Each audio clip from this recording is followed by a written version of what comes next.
April నెల వచ్చేసింది అంటే వానాకాలం పంటకు సిద్ధమవ్వాల్సిన సమయం వచ్చేసింది.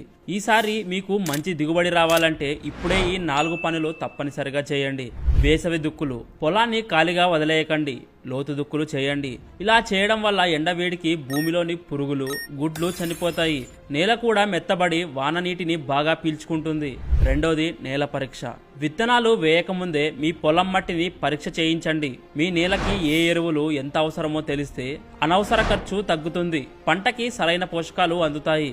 3. విత్తనాల ఎంపిక. చివరి నిమిషంలో హడావిడి పడకుండా మీ ప్రాంతానికి సెట్ అయ్యే నాణ్యమైన విత్తనాలను, ఎరువులను ఇప్పుడే కొని సిద్ధంగా ఉంచుకోండి. 4. నీటి నిల్వ, డ్రైనేజ్. పొలంలో గట్లను సరిచేసుకోండి. వర్షం పడినప్పుడు నీరు వృధాగా బయటికి పోకుండా భూమిలోనే ఇంకేలా చూసుకోండి. దీనివల్ల నేలలో తేమ పెరిగి పంటకు బలాన్నిస్తుంది. సరైన సమయంలో సిద్ధమవ్వండి. సమృద్ధిగా పంటను పండించండి.